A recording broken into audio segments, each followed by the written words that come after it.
Welcome to Degree IT Academy channel. Applications of artificial intelligence అనే topic first year చదువుతున్న second semester వాళ్ళకి ఉన్న common paper ఇది. అందులో ఫస్ట్ యూనిట్లో థర్డ్ క్వశ్చన్ ఇది. Explain the hardware used in building AI applications. ఈ వీడియోకి సంబంధించిన పీడిఎఫ్ డిస్క్రిప్షన్లో ఉంటుంది, నోట్స్ యూజ్ చేసుకోండి. అలానే వీడియో కనుక మొదటిసారి చూసినట్టయితే ఛానల్ సబ్స్క్రైబ్ చేసుకోండి. అదేవిధంగా అవసరమైన వాళ్ళకి షేర్ చేయండి. Artificial intelligence, computer hardware, and design principles enable AI developers to run machine learning algorithms and use data sets in data centers. So బేసికల్గా హార్డ్వేర్ అనేది ప్రతి ఒక్క డివైస్కి కావాలి. ఎందుకోసం యూజ్ చేస్తాము అంటే, సో హార్డ్వేర్ యొక్క మిషన్ని రన్ చేయడానికి జనరల్గా హార్డ్వేర్ అనేది చాలా ఇక్కడ ఇంపార్టెంట్. అదేవిధంగా AI developers to run machine learning algorithms and huge data sets in data centres. So ఈ హార్డ్వేర్ అనేది ఏఐకి ఎలా యూజ్ అవుతుందంటే అంటే మిషన్ లెర్నింగ్ అల్గరిథమ్స్ని యాక్సెస్ చేయడానికి, అదేవిధంగా డేటా సెంటర్స్లో డేటా సెట్స్ని యాక్సెస్ చేయడానికి మనకి ఏఐ హార్డ్వేర్ అనేది అవసరం అవుతుంది. Hardware implementation of AI involves the design and execution of different components that are vital to AI systems including processors, memory and storage. So బేసికల్గా ఇక్కడ మనకు వచ్చేసరికి ఏంటంటే ఏఐ హార్డ్వేర్ అనేది ఎందుకోసం యూజ్ చేస్తాము అంటే design and execution of different components. జనరల్గా మనకి ఏఐ అనేది ఆర్టిఫిషియల్ ఇంటెలిజెన్స్ అనేది ప్రతి ఒక్క ప్రాసెస్కి ఇది ఉపయోగపడుతుంది. ఇప్పుడు ఆర్టిఫిషియల్ ఇంటెలిజెన్స్ లేని డివైస్ అనేది లేకుండా ఉంది. సో బేసికల్గా మొబైల్స్ అన్నీ కూడా ఆర్టిఫిషియల్ ఇంటెలిజెన్స్ రన్ అవుతున్నాయి. అదేవిధంగా మనకు వచ్చేసరికి ఏసీలు కానివ్వండి, రిఫ్రిజిరేటర్స్ కానివ్వండి, వాషింగ్ మిషన్స్ కానివ్వండి, ఈవెన్ టీవీలు కూడా. సో ప్రతి ఒక్కటి కూడా మనకి ఆర్టిఫిషియల్ ఇంటెలిజెన్స్ మీద డిపెండ్ అయి పనిచేస్తుంది అనమాట.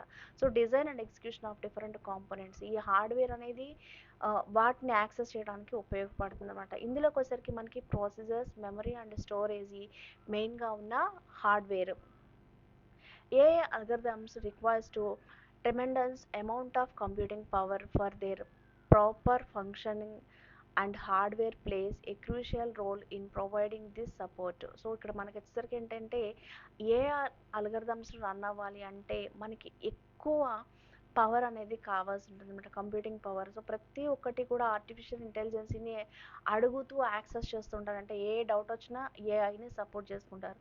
మనకి డిఫరెంట్ టైప్స్ ఆఫ్ ఏఐస్ ఉన్నాయి. అంటే లైక్ మెటా ఏఐ ఉంది, జెమినీ ఏఐ ఉంది, చాట్ జీపీటీ ఉంది. సో ఇలా డిఫరెంట్ ఏఐస్ అయితే ఉన్నాయి. సో అయితే వాటిని యూజ్ చేసుకొని మనం ప్రతి ఒక్క దాన్ని అడిగి తెలుసుకుంటూ ఉంటాం.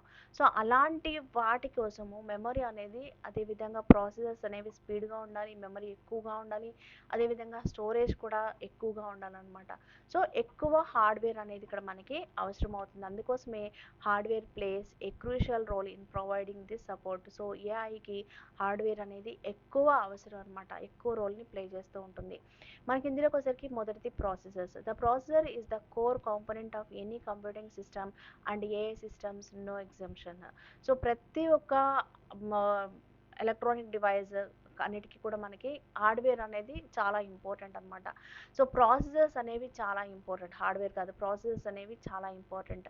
సో అలానే ఏఐ కూడా, ఏఐ సిస్టమ్కి కూడా ప్రాసెసర్స్ అనేవి ఇంపార్టెంట్. ప్రతి ఒక్క కంప్యూటర్స్కి ప్రాసెసర్ ఇంపార్టెంట్, అదేవిధంగా ఏఐ కూడా ఇంపార్టెంటే.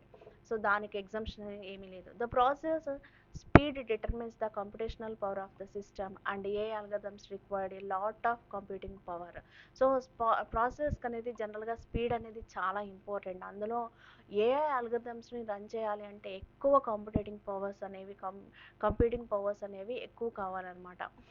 Therefore, choosing the right processor is essential to ensure that the efficient functioning of AI systems. So processor అనేది ప్రాపర్గా మనం సెలెక్ట్ చేసుకోకపోతే ఏఐ సిస్టమ్స్ స్లోగా రన్ అవుతూ ఉంటాయి, లేదా డేటాని స్టోర్ చేసుకోవు, ఇలా కొన్ని ప్రాబ్లమ్స్ అయితే వస్తూ ఉంటాయి అన్నమాట. సో అందుకోసం మనకి ఏఐ సిస్టమ్ రన్ అవ్వాలి అంటే ప్రాసెసర్ అనేది మెయిన్ రోల్ని లీడ్ చేస్తూ ఉంటుంది. Processors are commonly used in AI systems are graphic processing unit GPUs, central processing units and CPUs, field programmable gate arrays FPGAs, tensor processing units TPUs, and neural processing units. So జనరల్గా మనకి ఎక్కువగా కామన్గా use చేసే AI సిస్టమ్స్లో ఉండే processors ఇవి అనమాట. అందులో ఫస్ట్ వచ్చేసరికి GPU. Graphics processing unit is used for parallel processing especially in AI and deep learning. So ఈ జీపీయూ అనేది ఎందుకోసం యూజ్ చేస్తామంటే గ్రాఫిక్ ప్రాసెసింగ్ యూనిట్. ఇది ప్యారలల్ ప్రాసెసింగ్ని ఎగ్జిక్యూట్ చేయడానికి, అదేవిధంగా ఎస్పెషల్లీ ఏఐ అంటే ఆర్టిఫిషియల్ ఇంటెలిజెన్సీ అలానే డీప్ లెర్నింగ్ కోసము ఈ జీపీయూ అనే ప్రాసెసర్స్ని యూజ్ చేస్తారు. అదేవిధంగా CPU central processing unit is general purpose processors that executes program instructions. మనకి తెలిసిందే సిపియు మన అన్ని సిస్టమ్స్కి వాడుతూ ఉంటాం. సో సిపియు అనేది ఎందుకోసం వాడతామంటే జనరల్ పర్పస్ ప్రాసెసర్స్ ఇవి. ఎందుకోసం వాడతామంటే ఎగ్జిక్యూట్స్ ప్రోగ్రామ్ ఇన్స్ట్రక్షన్స్. మనం ఇచ్చే ఇన్స్ట్రక్షన్స్ని బేస్ చేసుకొని ప్రోగ్రామ్ని ఎగ్జిక్యూట్ చేయడానికి ఈ సిపియు అనే దాన్ని యూజ్ చేస్తాం. నెక్స్ట్ వచ్చేసరికి ఎఫ్పిజిఏ అంటే field programmable gate arrays are used in AI real-time applications where low latency is required, such as an autonomous vehicles and high frequency trading systems. So ఇక్కడ ఇవి వచ్చేసరికి ఎందుకోసం వాడతామంటే real time applications. So real time applications అంటే మనం daily use చేస్తున్న ప్రతి ఒక్కటి కూడా రియల్ టైమ్ అప్లికేషన్స్ కిందకే వస్తాయి. ఆటోనమస్ వెహికల్స్ ఇక్కడ మనం చెప్పుకోవచ్చు, ఇప్పుడు 5G టెక్నాలజీ వచ్చింది, డ్రైవర్తో సంబంధం లేకుండానే వెహికల్స్ అనేవి రన్ అవుతూ ఉంటాయి. అదేవిధంగా మనం చెప్పుకోవాలంటే ఇంకా ఎడ్జ్ డివైజెస్ కూడా ఉంటాయి మనకి, ఇంకా ఎక్కువగా చెప్పుకోవాలంటే. సో వాటంతట అవే రియల్ టైంలో యూజ్ చేసే అప్లికేషన్స్ అన్నిటికీ కూడా మనకి ఈ ఫీల్డ్ ప్రోగ్రామబుల్ గేట్వే యారేస్ అనే ప్రాసెసర్స్ని యూజ్ చేస్తారనమాట. నెక్స్ట్ వచ్చేసరికి TPU tensor processing unit is specially purpose design by Google for machine learning task. So ఈ గూగుల్ అనేది దీన్ని ఇంట్రడ్యూస్ చేయడం అయితే జరిగింది. ఈ ప్రాసెస్ ఎందుకోసం వాడతాము అంటే మిషన్ లెర్నింగ్ టాస్క్. సో మిషన్కి సంబంధించిన టాస్క్లు ఏమన్నా ఉంటాయి అంటే లైక్ ఒక మిషన్ డిజైన్ చేయడం కానివ్వండి, ఎగ్జిక్యూట్ చేయడం కానివ్వండి, దానికి సంబంధించిన ఒక ఏమైనా డౌట్స్ని క్రియేట్ చేసుకోవడం కానివ్వండి, అలాంటి వాటి కోసము ఈ గూగుల్ దీన్ని ఇంట్రడ్యూస్ చేయడం అయితే జరిగిందనమాట. NPU Neural Processing Unit is a dedicated AI process used mainly in mobile and edge devices. So ఇక్కడ ఈ NPUs అనేది ఏంటంటే న్యూరల్ ప్రాసెసింగ్ యూనిట్. దీన్ని దేనికోసం ఇంట్రడ్యూస్ చేయడం జరిగింది అంటే మొబైల్ డిజైనింగ్కి, అదేవిధంగా ఎడ్జ్ డివైజెస్ అంటే ఇందా మనం చెప్పుకున్నాం కదా, ఆటోమేటిక్గా పనిచేసే మిషన్స్ ఉంటాయి. ఇప్పుడు సపోజ్ రిఫ్రిజిరేటర్స్ చూసారనుకోండి, కంప్రెసర్ ఆన్ అండ్ ఆఫ్ అది ఆటోమేటిక్గానే జరిగిపోతుంది. అదేవిధంగా వాషింగ్ మిషన్స్ ఉన్నాయి, వాషింగ్ మిషన్లో వాటర్ ఎంత తీసుకోవాలి ఒకసారి మీరు టైం అంతా సెట్ చేసేస్తే అది ఆటోమేటిక్గా యాక్సెస్ చేసుకుంటూ వెళ్ళిపోతుంది. అదేవిధంగా ఏసీ కూడా ఏమవుతుంది అంటే రూము టెంపరేచర్ మళ్ళీ కరెక్ట్గా సెట్ అవ్వగానే మళ్ళీ కంప్రెషర్ ఆన్ అవ్వటం ఆఫ్ అవ్వటం ఇలా ఆటోమేటిక్గా కొన్ని రన్ అవుతూ ఉంటాయి. సో అలాంటి డివైజెస్ కోసం ఈ ఎన్పియు ప్రాసెసర్స్ని యూజ్ చేస్తూ ఉంటారన్నమాట. సో ఇది ప్రాసెసర్కి సంబంధించిన టాపిక్. నెక్స్ట్ వచ్చేసరికి memory plays a crucial role in AI systems as it dedicates the data size the system can handle at any given time. So ఇక్కడ మెమరీ అనేది చాలా చాలా ఇంపార్టెంట్ అనమాట. సో డేటాని స్టోర్ చేసుకోవాలి అన్నా లేదా రిట్రీవ్ చేసుకోవాలి అన్నా మనకి మెమరీ అనేది ఉండాలి. సో మెమరీ లేకపోతే మనకి ఏ ప్రాసెస్ అనేది జరగదు. సో ఎక్కువ రోల్ని లీడ్ చేసేది మెమరీనే. A applications that requires large amount of memory such as deep learning, a systems have specific memory requirements that need to be met and this determines the type of memory used. So బేసికల్గా ఏమవుతుందంటే AI సిస్టమ్స్లో artificial intelligence పనిచేయాలి అంటే ముందు ఏం జరగాలి అంటే అన్నిటికీ సంబంధించిన డేటా మొత్తం అందులో స్టోర్ అయి ఉండాలి. సో మెమరీ అక్కడ ఇంపార్టెంట్ మనకి. నెక్స్ట్ వన్ ఏంటంటే మీరు ఒక క్వశ్చన్ అడిగారు అనుకుందాం, ఈ క్వశ్చనే ఉంది, what are the building blocks of building అని చెప్పేసి మీరు ఏఐ బిల్డింగ్స్ అని చెప్పేసి అడిగారు. సో ఈ క్వశ్చన్కి సంబంధించిన డేటా మీరు అడిగినప్పుడు అది గ్యాదర్ చేసి ఇవ్వాలి. ఈ రన్నింగ్ టైంలో మనకి మెమరీ స్టోర్ అవ్వాలి. సో ఇలా ప్రతి ఒక్క పనికి కూడా మెమరీ అనేది మనకి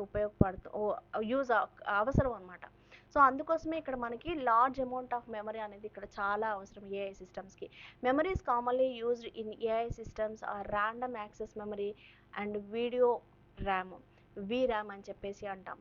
random access memory stores data and programs temporary during execution. So RAM ఏం చేస్తా అంటే ఏఐలో టెంపరరీగా డేటాని స్టోర్ చేస్తుంది. ఎప్పుడు అంటే అది కూడా ఎగ్జిక్యూషన్ అంటే ఇప్పుడు మనం రన్ చేస్తున్నాము, ఈ ప్రాసెస్ రన్ అవుతూ ఉంటుంది, మీరు టైప్ చేస్తున్నారు, అడుగుతున్నారు, క్వశ్చన్ ఎగ్జిక్యూట్ సో ఒక పర్టికులర్ టైం పీరియడ్లో మీరు చేస్తున్న పనికి అవసరమైన మెమరీని అది ప్రొవైడ్ చేస్తూ ఉంటుంది.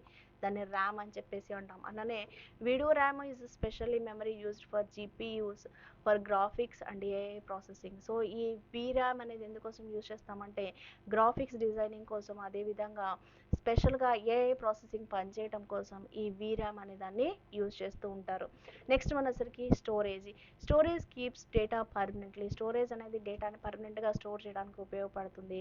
Storage devices commonly used in AI systems are HDD, SDD, cloud storage, NAS and are distributed storage. HDD hard disk drive is a storage device that stores data magnetically at low cost but slower speed. So మనకి జనరల్గా ఉండే ప్రతి ఒక్క సిస్టంలో ఉండేది ఏంటి అంటే HDD అంటే హార్డ్ డిస్క్. సో ఈ హార్డ్ డిస్క్ ఏం చేస్తుంది అంటే డేటాని పర్మనెంట్గా స్టోర్ చేస్తుంది. ఇది కాస్ట్ తక్కువ, అలానే స్పీడ్ కొంచెం స్లోగా ఉంటుంది అనమాట. నెక్స్ట్ వచ్చేసరికి SSD solid state drive is a fast storage device with no moving parts using modern systems. So ఇదేంటంటే సాలిడ్ స్టోరేజ్ అనమాట, ఎక్కువ ఫాస్ట్గా పనిచేయడానికి ఇది ఉపయోగపడుతుంది. అదేవిధంగా మోడర్న్ సిస్టమ్స్లో ఇప్పుడు ఎక్కువగా దీన్ని యూజ్ చేస్తున్నారు. అదేవిధంగా cloud stores massive AI data sets online used by Google cloud, AWS, Azure. So జనరల్గా మనకేంటంటే ఏఐని యూజ్ చేస్తున్నప్పుడు మనం అంతా ఆన్లైన్లోనే ఏఐని యూజ్ చేస్తాం, ఆఫ్లైన్లో ఏఐ అనేది పనిచేయదు. సో ఏఐని మనం యూజ్ చేస్తున్నప్పుడు అది డేటాని ఎక్కడి నుంచి తెచ్చుకుంటుంది అంటే ఆల్రెడీ స్టోర్ అయిన డేటా దగ్గర నుంచి మనకి ఇన్ఫర్మేషన్ ఇస్తుంది. దాని దగ్గర ఆల్రెడీ స్టోర్ అయి ఉంటుంది. సో దానిలో నుంచి తీసుకొని మనకి ఇన్ఫర్మేషన్ అయితే ప్రొవైడ్ చేస్తూ ఉంటుంది. అదేవిధంగా అలాంటి వాటి కోసం ఈ క్లౌడ్ స్టోరేజ్ అనేది ఉపయోగపడుతుంది. సో చూడండి, మీరు ఏఐ సిస్టమ్స్ని వాడుతున్నప్పుడు మీకు ఆ సిస్టంలో ఉన్న డేటా మొత్తం అంటే అది మీ ఫోన్లోకో లేకపోతే మా కంప్యూటర్ డివైజెస్లోకో అది స్టోర్ అవ్వదు. ఎందుకు అంటే పర్టికులర్గా మీరు సేవ్ చేసుకుంటేనే తప్ప విడిగా అయితే స్టోర్ అవ్వదు. ఇప్పుడు వాట్సాప్ వాడుతున్నాను అనుకోండి, ఫోటో ఒకటి డౌన్లోడ్ చేస్తే అది మీ ఫైల్ డివైజెస్లోకి వచ్చేస్తుంది, ఫైల్ మెమరీలోకి వచ్చేస్తుంది. కానీ అలా కాకుండా ఈ ఏఐ సిస్టమ్స్ అంటే మెటాని కానివ్వండి, ఎనీ ఏఐ డివైస్ని వాడుతున్నప్పుడు మనకు ఆ డేటా అనేది మన డివైజెస్లోకి రాకుండా యాక్సెస్ అవుతూ ఉంటుంది. సో అలా యాక్సెస్ అవ్వడాన్ని క్లౌడ్ స్టోరేజ్ అని చెప్పేసి అంటాము. బేసికల్గా గూగుల్ క్లౌడ్, AWS, Azure ఇవన్నీ కూడా మనకి ప్రతి ఒక్కటి కూడా ఈ క్లౌడ్ స్టోరేజ్నే యూజ్ చేస్తూ ఉంటారు. Next NAS or distributed storage used in enterprises for big data and AI clusters. So ఇది వచ్చేసరికి ఏంటంటే మనకి ఈ డిస్ట్రిబ్యూటెడ్ స్టోరేజ్ అనేది ఈ బిగ్ డేటా ఏఐ క్లస్టర్స్ కోసం దీన్ని యూజ్ చేయడం అయితే జరుగుతుంది. సో ఈ క్వశ్చన్కి సంబంధించిన PDF డిస్క్రిప్షన్లో ఉంటుంది, నోట్స్ యూజ్ చేసుకోండి. వీడియో కనుక నచ్చినట్టయితే లైక్ చేయండి, షేర్ చేయండి, సబ్స్క్రైబ్ చేసుకోండి. Thank you for watching.